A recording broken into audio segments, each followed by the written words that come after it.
Hello student, welcome back to my channel माझं Marathi. Students, आज हम लोग सीखने वाले हैं स्टैंडर्ड 7 का 9th लेसन वाचनाचे वेड। इस लेसन को आशा पाटिल इस लेखिका ने लिखा हुआ है।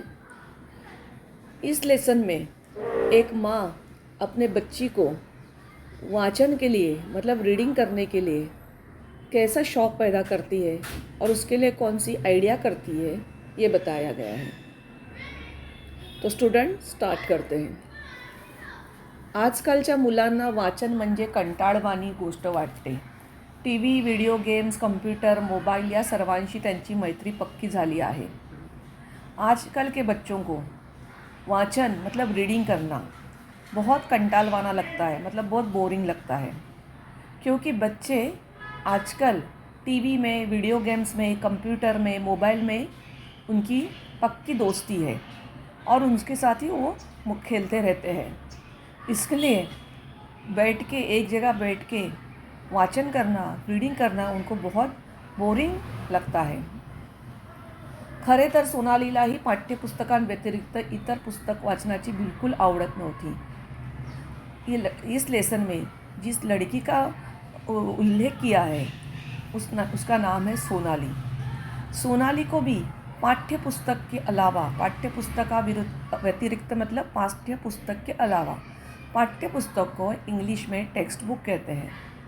इसके अलावा बिल्कुल सिर्फ वो टेक्स्ट बुक पढ़ती थी, जैसे अभी आजकल के बच्चे सिर्फ टेक्स्ट बुक पढ़ते हैं स्कूल के, लेकिन जो एक्स्ट्रा रीडिंग होती है, स्टोरी रीडिंग, नॉवेल्स, ये सब आजकल के बच्चे बिल्कुल नहीं करते।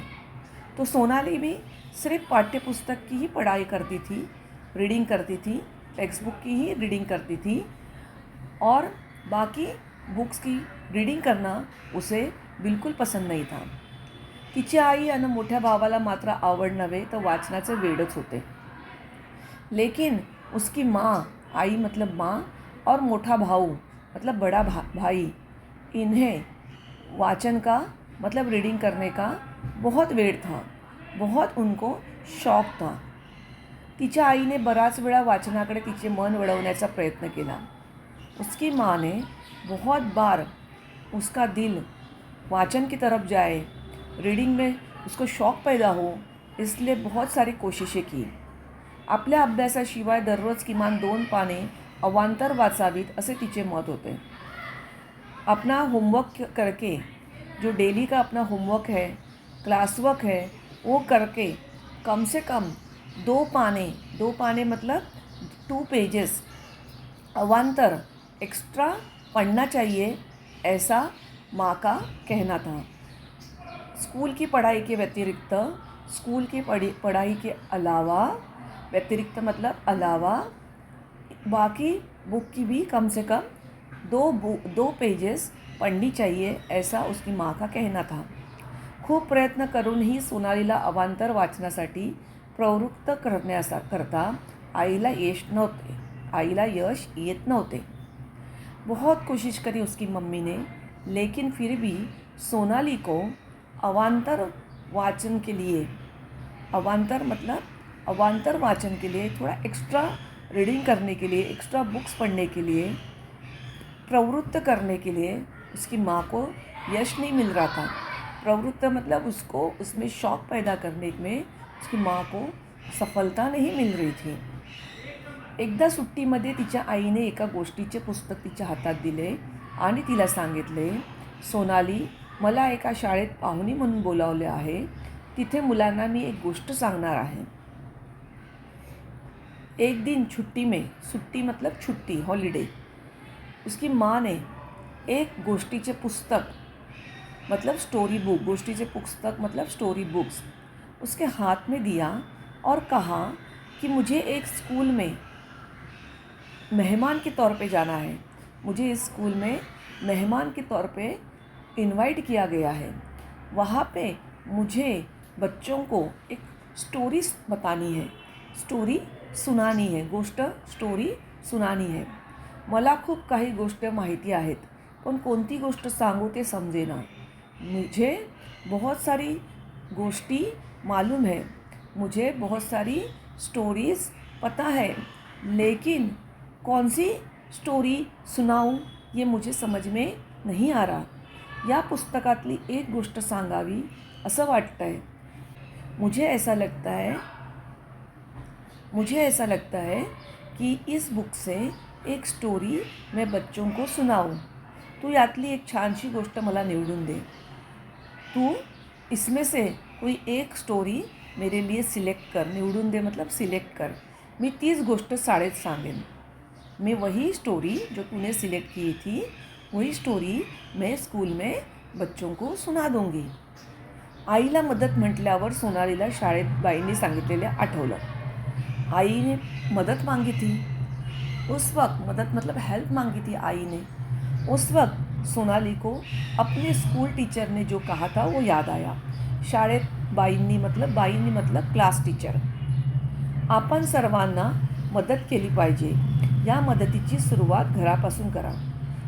सोनाली के स्कूल में उसके टीचर ने उससे कहा था, सब बच्चों से कहा था कि हमें एक दूसरे को मदद करनी चाहिए और मदद की शुरुआत हमें अपने घर से करनी चाहिए. मदत करण्याने आपल्याला तर आनंद होतोच. मदत करने से हमें तो खुशी मिलती है, पण दूसऱ्यांचा आनंद हा आपल्याला समाधान देऊन जातो. लेकिन साथ ही साथ अपने हेल्प के वजह से जो दूसरे आनंद होता है, दूसरे समाधानी जो होते हैं, उनकी खुशियाँ देख के, आनंद मतलब खुशियाँ देख के हमें बहुत समाधान मिलता है, हमें बहुत शांती मिलती है. तुम्ही घरी आणि इतर ठिकाणी कोणकोणती मदत करत आहात त्याची नोंद ठेवा आणि ती दर शनिवारी दाखवा. तुम लोग, टीचर कहती है सोनाली से कि तुम लोग घर पे और बाकी जगह पे, इतर ठिकानी मतलब और जगह पे कौन कौन सी मदद करते हो, किस किस को मदद करते हो, इसकी नोट ठेवा और एक डायरी में लिख के रखो और मुझे वो डायरी को दर शनिवारी दिखाओ. दर शनिवारी मतलब हर सैटरडे उस डायरी को बताओ, लिखने उन नोट्स को बताओ जिसमें तुम लोगों ने पूरे हफ्ते भर में किसको और क्या मदत की है. सोनालीने आत्तापर्यंत बऱ्याच नोंदी वहीत केल्या होत्या. आईला मदत ही एक नवीन नोंद होईल. बाई देखील सगळ्यांसमोर आपले कौतुक करतील. सोनालीने बहुत सारी नोंदी वहीत केल्या होत्या. सोनाली ने बहुत लोगों को जो हेल्प की थी उसकी नोट्स अपने बुक में लिखी थी. लेकिन आई को मदद ही एक नवीन नोंद होएगी. लेकिन माँ को मदद करना ये एक बहुत बड़ी पॉइंट्स मिलेगा मुझे, जिसके वजह से मेरी टीचर बाई देखील मतलब मेरी टीचर भी मेरा कौतुक करेगी, मेरा टीचर भी मेरी तारीफ करेगी. शाबासकी देतील या विचाराने तिने पटकन हो म्हणून आईच्या हातातले पुस्तक घेतले. और मेरी टीचर मुझे शाबासकी भी देगी, मुझे अप्रिशिएट भी करेगी, मेरी पीठ भी थपथपाएगी. और ये सोच के उसने माँ को तुरंत हाँ बोला और माँ के हाथ से बुक तो ले लिया. आईने तिला दिलेल्या पुस्तकात छोट्या छोट्या कथा होत्या. माँ ने उसे जो बुक दी थी उसमें बहुत सारी छोटी छोटी स्टोरीज थी, स्टोरीज थी. नुसत्या कथांची नावे वाचून कोणती कथा निवडावी हे तिला कळेना. सिर्फ कथा का, स्टोरी का नाम पढ़ के, उसका टाइटल पढ़ के कौन सी कथा मुझे पढ़नी चाहिए ये उसे समझ में नहीं आ रहा था. शेवटी तिने नाईलाजाने एक एक करून जवळजवळ 10 कथा वाचल्या.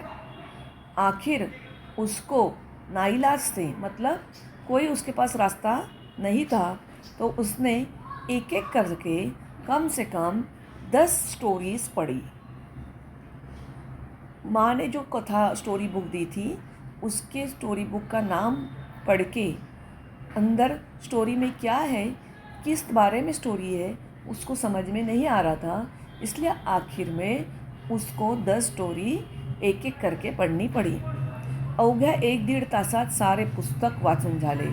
खरे तर प्रथम तिला हे फारच कंटाळवाणे वाटले होते. कम से कम 1 से 1.5 घंटे में 1-1.5 तासात मतलब तास मतलब घंटा, 1-1.5 घंटा में हार्स में उसने पूरा बुक पढ़ के निकाली।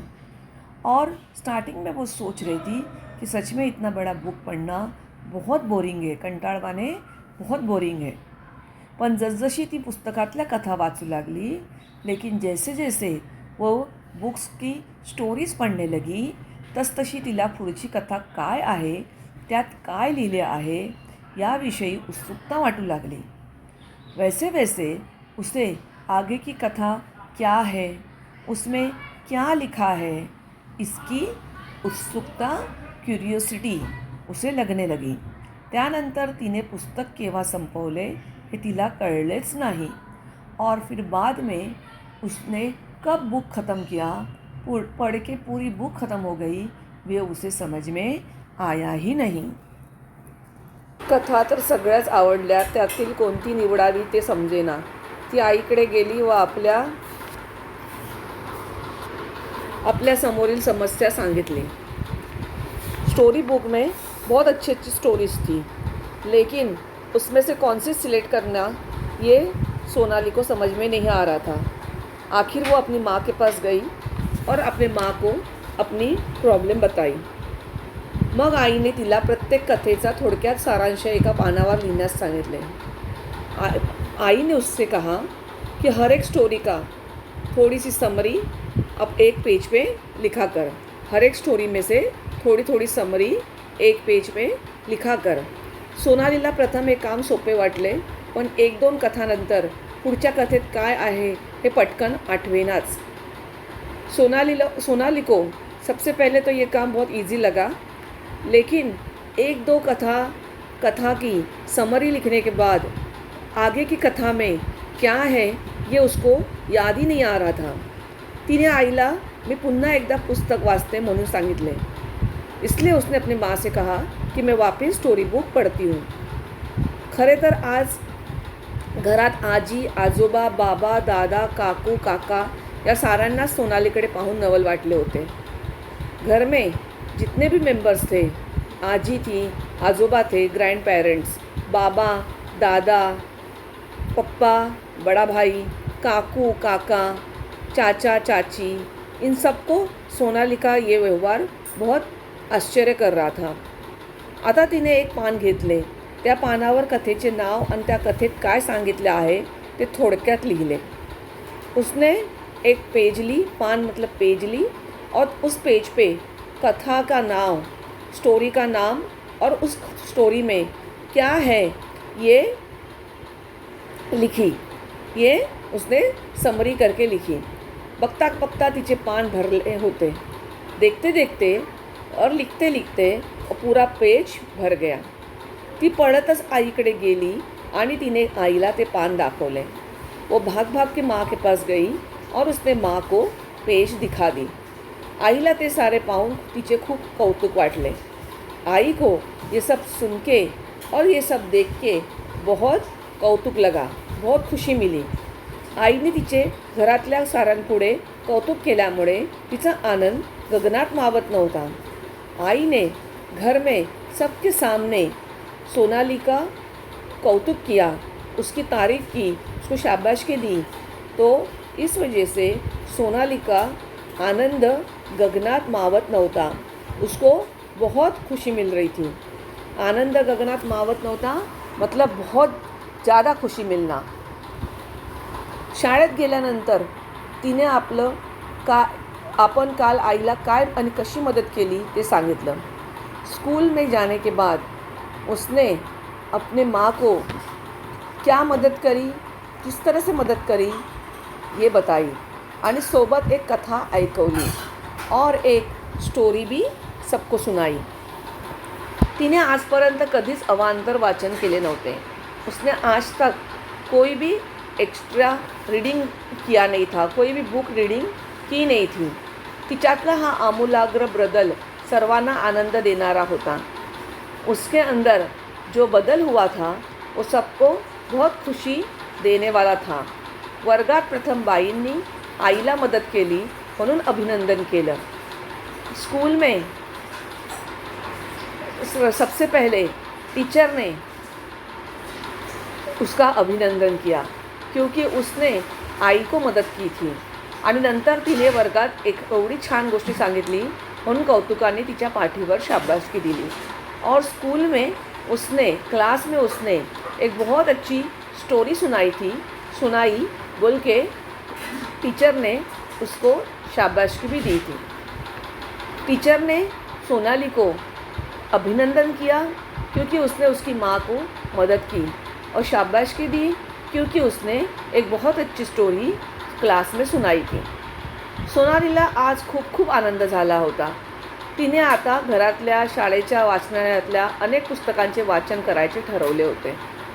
सोनाली को बहुत खुशी मिल गई थी और उसने सोचा कि उसने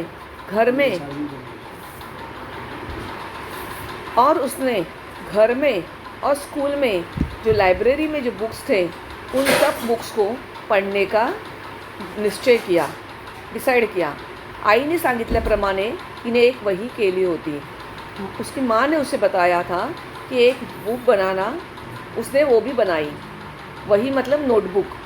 त्यामध्ये ती आवडलेल्या ओळी किंवा एखादा प्रसंग लिहून ठेवत असेल और उस नोटबुक में वो स्टोरी में जो उसकी मनपसंद लाइन थी, ओड़ी मतलब लाइन, जो मनपसंद सेंटेंस था वो लिखती थी और कोई प्रसंग, कोई वाक़या था, कोई सीन सामने था तो वो भी लिखती थी।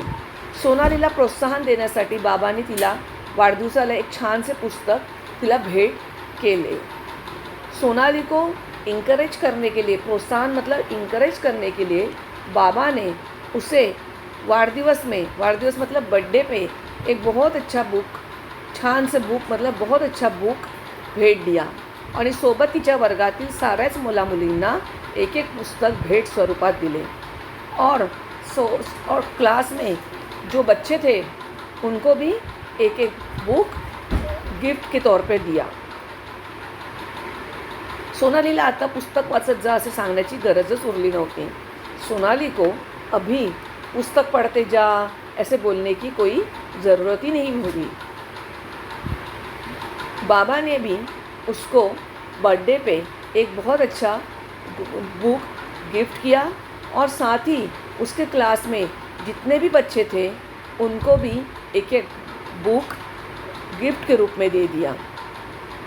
माँ ने उसको वाचन की आवड़ निर्माण करने के लिए, रीडिंग का शौक़ पैदा करने के लिए बहुत अच्छी आइडिया की और साथ में उसके बाबा ने भी उसको इनकरेज करने के लिए बहुत अच्छा बुक दे दिया। तो स्टूडेंट्स, मेरा ये एक्सप्लेनेशन यही ख़त्म होता है। आपको मेरा ये लेसन का एक्सप्लेनेशन कैसा लगा? आप मेरे वीडियो को लाइक, शेयर और सब्सक्राइब ज़रूर करना। Thank you.